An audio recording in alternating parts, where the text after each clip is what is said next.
코로나19 때문에 집에서만 지내느라 너무 답답했는데 오늘은 정말 즐거운 하루를 보냈어요.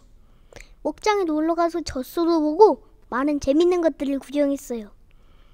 날씨도 너무 좋아서 더 즐거웠던 것 같아요.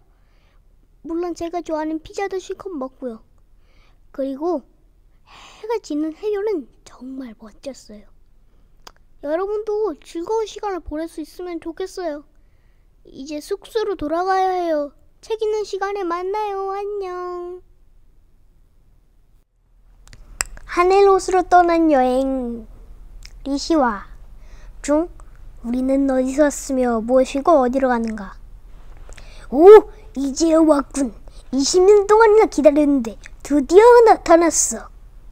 누가 소리치며 반가워하길래 뒤돌아보니 코브라 지팡이를 늙은 구루가 아는 체를 했다.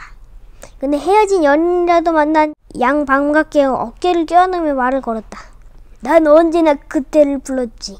그런데 그대가 듣지 못했어. 내가 부르는 소리를 환청이라고 여겼었어. 내가 그런 적이 있었나? 난 어리둥절할 수밖에 없었다. 아무리 기억을 더듬어봐도 환청으로 어떤 목소리를 들은 적은 없었다. 늙은 구루가 괜한 소리를 하고 있다는 걸 알면서도 나는 일부러 진지한 표정을 지으며 말했다. 혹시 사람을 잘못 보신 건 아닌가요? 전 그냥 길 가는 여행자일 뿐이군요. 구루는 실망을 피자느라 나무라는 듯이 나를 쳐다본다.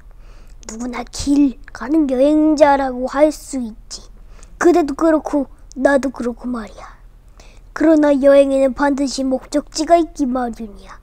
그대는 우리가 어디서 왔으며 무엇이고 어디로 간다고 생각하나? 그가 거침없이 퍼부는 질문에 난 말이 막혔다. 사실 그는 내가 어떤 대답을 해도 아니라고 고개를 저었을 것이다. 인도를 여행하면서 그런 일을 겪은 적이 한두 번이 아니었다. 이제 보니 그 구루는 수둔자의 권위를 상징하는 코브라 지팡이 말고도 매우 특징적인 차이를 말하고 있었다. 때가 잔뜩 낀 주황색 승복 위에 손가락 두께의 밧줄을 온몸에 치렁치렁 감고 있었다.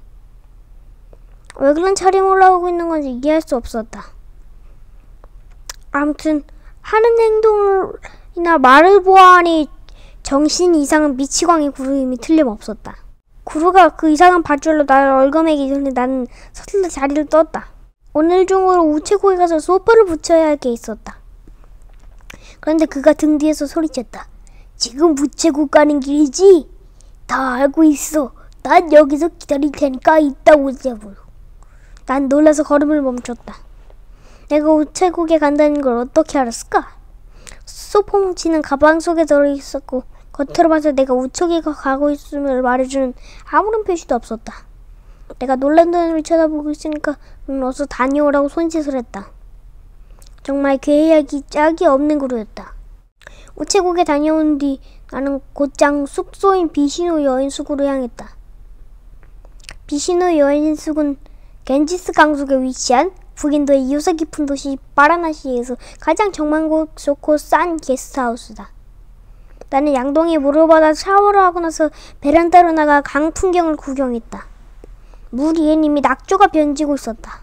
마치 피안으로 향하는 인생의 항해처럼 느껴졌다. 그 뒤쪽 멀리에서는 화장터의 연기가 하늘거리며 피어올랐다.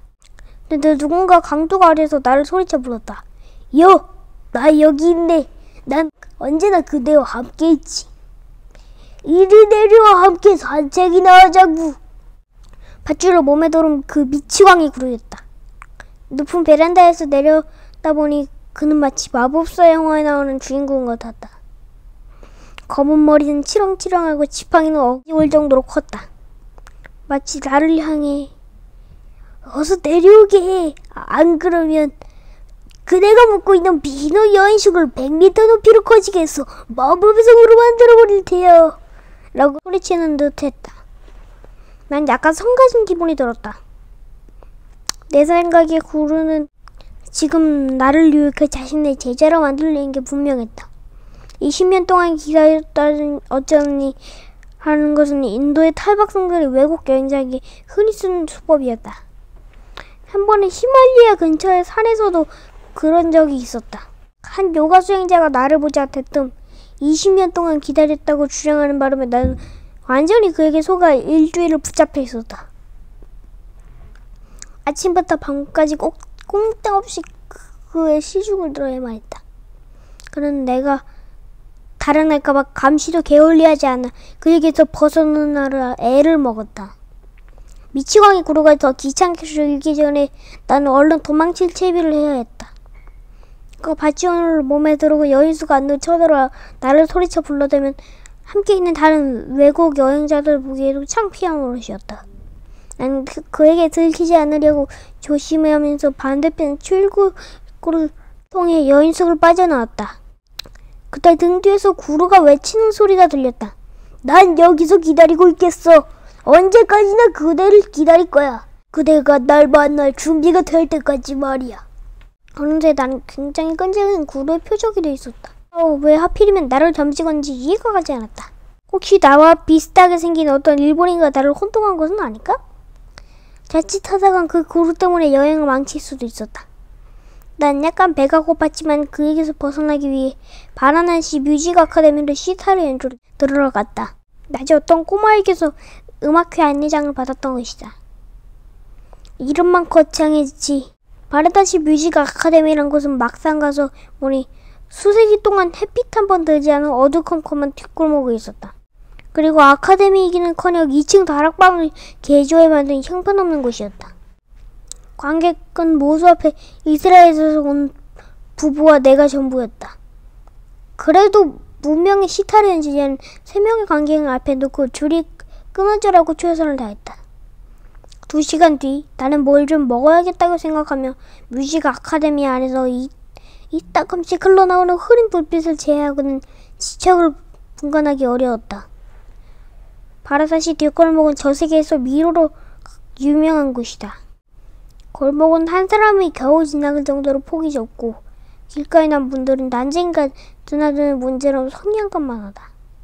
골목들은 엉킨 실사리처럼 이리저리 엇갈려 있어서 한 달을 그곳에 살아도 방향을 가늠하기 어렵다. 난 아까 들어왔던 길을 찾아 더듬거리며 앞으로 나아갔다. 두세 개의 모퉁이만 더이면 상점들이 들어선 대로였다. 근데 아무리 걸어가도 골목은 골목으로 이어질 뿐 큰 길이 나타나지 않았다. 뚱뚱한 이스라엘 부부도 어느새 사라지고 없었다. 나는 순간 겁이 났다. 어디로 가야 할지 난감했다. 그때 어떤 인도인 남자가 골목 저쪽에서 가져왔다. 그는 칼처럼 생긴 물건을 손에 들고 있었다. 가까이 오는데 보니 그것은 정말 번쩍이는 칼이었다. 나는 잔뜩 긴장한 채 애써 태연한 표정을 지었다. 왜 이런 어두컴컴한 골목에서 칼을 들고 다니는 건지 이해가 가지 않았다. 난 실수로라도 칼에 찔리지 않기 위해 그가 옆을 지나간 순간 거미처럼 바싹 벽에 달라붙었다. 다행히 그 남자는 아무런 공격 의사도 갖고 있지 않았다. 그러나 내 곁을 지나가면서 그는 나더러 들으라는 식 중얼거렸다. 당신은 길을 잃은 거야. 길을 잃은 거라고. 어디가 출구인지 모르는 거야. 난 당황해서 황급히 반대편으로 뛰어갔다. 비스듬히 경사가 진 다음번 골목은 맨 끝에 계단이 있었고 계단 끝으로미 집에서 노란 불빛이 흘러나왔다. 그 남자 말대로 난 정말 길을 잃은 게 틀림없었다. 어디가 출구인지 알 수 없었다. 그때 또 누군가 계단을 걸어내려왔다. 그는 긴 몽둥이 같은 걸 손에 들고 있었다. 자세히 보니 정말로 몽둥이였다. 난 아까보다 더 겁이 나고 긴장되었다. 그렇다고 뒤돌아서서 도망칠 수도 없는 일이었다. 뒤춤뒤춤 다가가면서 보니 그는 온몸에 온통 밧줄을 휘감고 있었다. 그 미추광이 구루였다. 그리고 그가 손에 들고 있는 건 몽둥이가 아니라 커다란 지팡이였다. 그 순간 왜 그토록 안심이 되는지 모른다. 난 미처 허해진 연인이라도 만난 것처럼 그가 반가웠다. 하지만 그는 나를 무시한 채 말없이 지나갔다. 저 지금 길 잃었거든요. 아까부터 출구를 찾아 헤맸어요. 그러자 그가 엄숙하게 말했다. 아까부터 헤매다닌 게 아니야. 그대는 20년 동안 길을 잃고 헤맸어. 내가 그렇게 불렀는데도 귀담아 듣지 않았지. 언제까지 그렇게 헤매고 다닐 건가?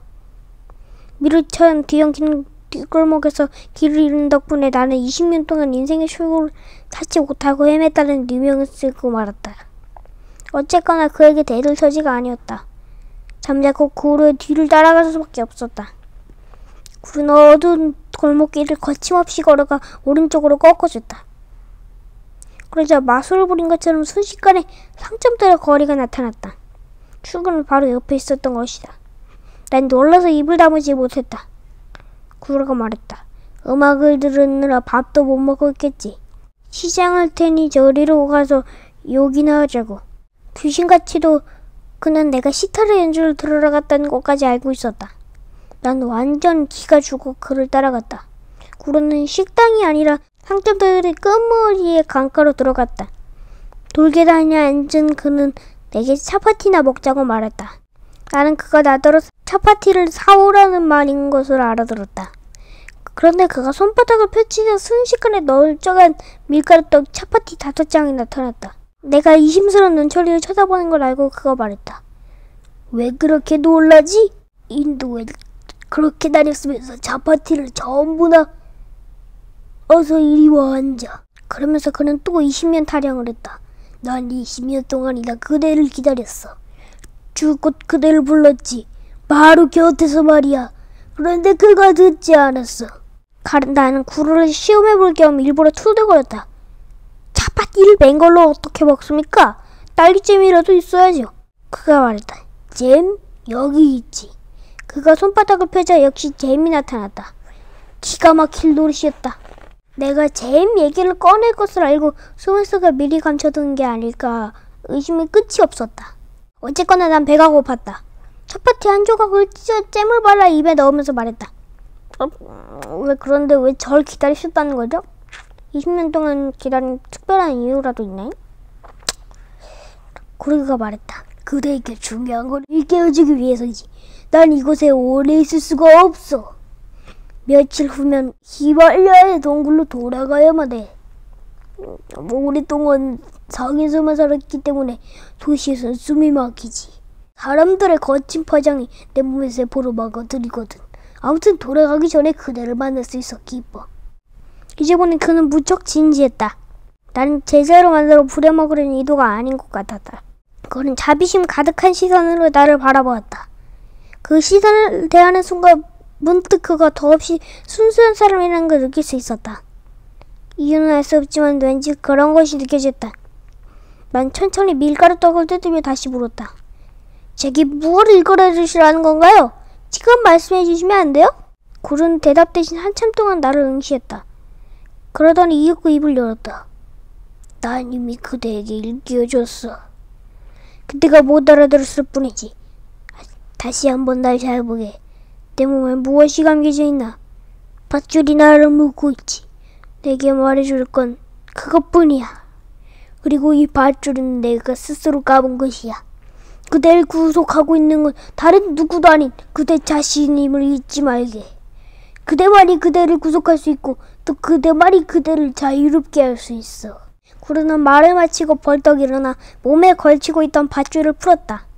그러더니 말릴 사이도 없이 그것을 겐지스강에 힘껏 집어던졌다. 밧줄은 잔잔한 물결에 실려 어둠 속으로 흘러갔다. 구루가 말했다. 모든 인간은 보이지 않는 밧줄로 스스로를 묶고 있지. 그러면서 한편으로는 자유를 찾는 거야. 그대는 그런 어리석음을 저지르지 말게. 그대를 구속하고 있는 것은 다른 어떤 것도 아닌 바로 그대 자신이야. 먼저 그대 자신으로부터 자유로울 수 있어야 돼. 그렇지 않으면 결국 어떤 것으로부터 자유로울 수 없어. 난 이 사실을 20년 동안 그대의 귀에 속삭여 했네. 바로 곁에서 말이야. 겐지스강 위에 달이 떠올랐다. 수면에도 달이 비쳤다. 상점들은 하나둘씩 문을 닫고 화장터의 불꽃도 다 사그러들었다. 인도인들은 거룩밴드를 타고 땅 강 건너 딴 세상으로 가버린지 주위가 고요했다. 미치광이 구루어 나는 강에 비친 달을 응시하며 오래도록 앉아만 있었다. 스리 바가반 구루는 이틀 뒤 북인도 케다르다트로 떠났다. 눈이 내려 히말라야로 올라가는 길이 끊어지기 전에 떠나야만 했다. 나는 바르나시 역시 그를 배웅 나갔다. 밧줄을 벗어진 그는 한결 자유롭고 기품이 있어 보였다. 전쟁이 난 것처럼 왕을 드는 역 내합실에서 나는 어린애처럼 그와 포옹을 했다. 그는 혀도 끊지 않고 곧장 기차에 올라탔다. 손을 흔드는 내게 바가방 구루가 소리쳐 말했다. 나도 언제나 그대 곁에 있지.